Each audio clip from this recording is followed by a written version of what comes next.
What is keeping you from writing a great resume? There is a lot of online content with resume tips. Some of it is good, some of it is not, but it can be overwhelming navigating through so much material. So I promise to make it as straight to the point and clear for you as possible. I'm Marat from Emmotion, myemotion.com. I've worked in HR for over 12 years, and I know that recruiters tend to spend less than 10 seconds reviewing a resume. In this video, I'll be sharing with you 6 easy-to-follow steps to build your perfect resume. And stick with me till the end, where I share resume examples and the most important resume tip for any role. To understand why your resume is so important, think of it as of a movie trailer, and you are the movie. Your goal is to make the trailer as attractive as possible, so the hiring manager would want to watch the full movie, which means giving you an interview.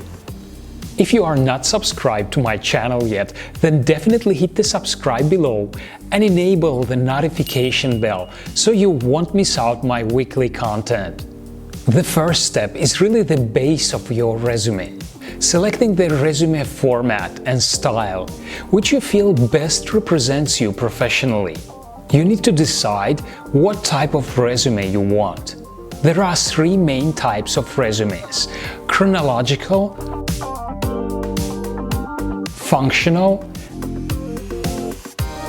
and the combination of both.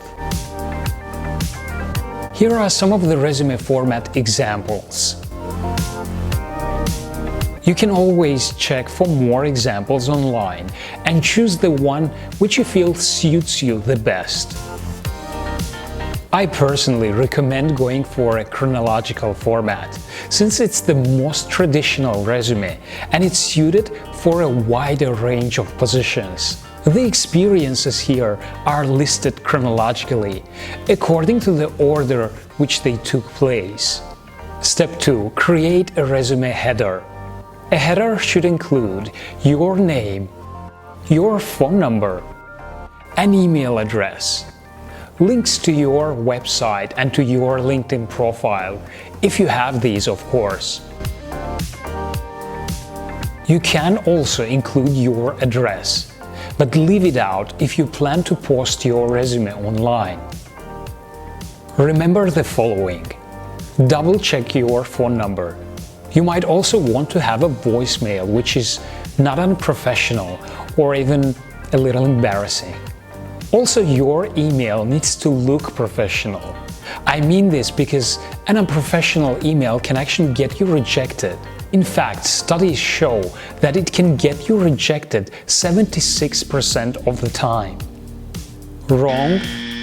Right. You would not believe how many silly emails I have come across. Step 3. Write a career summary. Right after the contact details comes a career summary. Think of it as of your 60-second elevator pitch. It has to promote you and showcase how unique you are. Grab the hiring manager's attention right from the beginning. A few strong sentences which summarize your work experience and your top skills that fit with what the job requires. Years ago, this space was used as an objective statement, like seeking a certain position or interested in a certain challenge. But such information doesn't really add any extra value to your resume. Each summary is different, and you can have flexible styles. Check out these summaries, which could serve you as an example. Property management summary. I have more than 15 years of property management experience. I negotiated average 4% of discount from suppliers. I managed 20 staff members, including security team. I oversaw a portfolio of 50 luxury properties. I handled 30 million budget in monthly rent and fees. And sales manager summary. experience in managing accounts in direct sales, pharmaceuticals, and consumer products. For 10 years, I managed sales distribution for the challenging network of Johnson & Johnson consumer goods and services. I achieved a phenomenal 160% growth rate with 100% accuracy rating in meeting sales targets and objectives on time.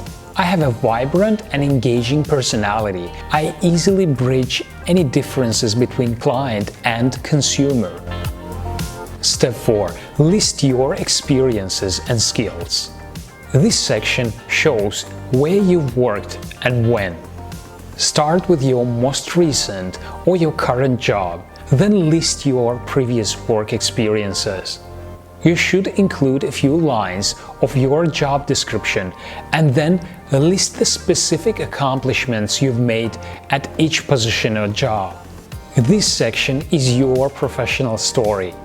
Think of all the praise you've received, the promotions you've been given, special responsibilities you've handled.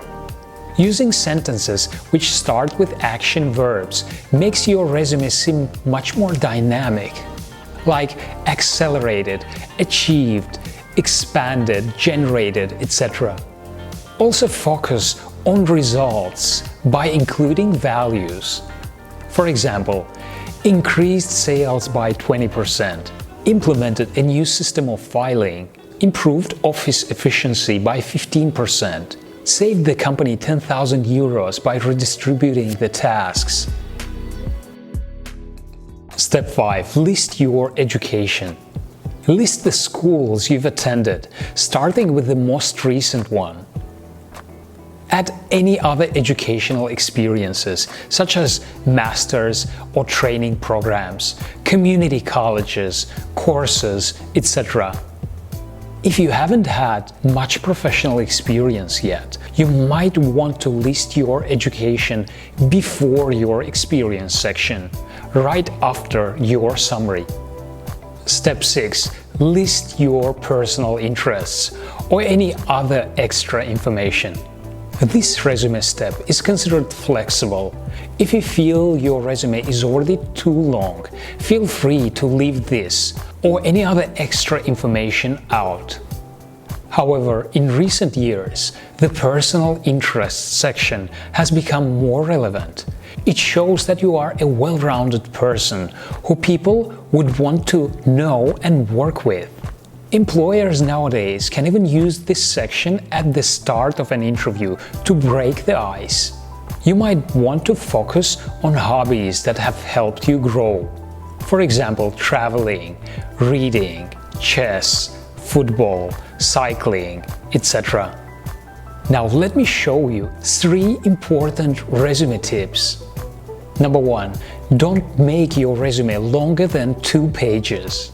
According to research, the 3+ pages long resumes tend to get ignored by hiring managers. The longer your resume is, the less time there is to see a possible fit during those 10 seconds. And unless the experience is extremely relevant for the role you are applying to, leave out details from over 15 years ago. Number 2. Keep your layout straightforward.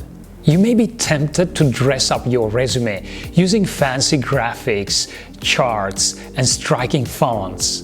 But there is a big risk of confusing recruiters, as well as ATS, applicant tracking system, scans. Go with a straightforward, easy-to-read design.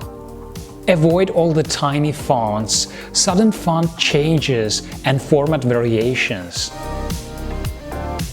Choose fonts which are easy on the eye, like Calibri or Garamond, just to mention a few.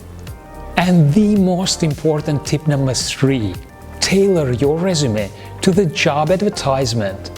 Nowadays, absolutely every successful product is customized, which is why your resume should be customized too. But this strategy of tailoring your resume to the job advertisement or to a specific company is going to make it much more powerful. Find the keywords and the specific descriptions inside the job advertisement. Then spread these keywords cleverly around your resume. This will definitely click with the hiring manager.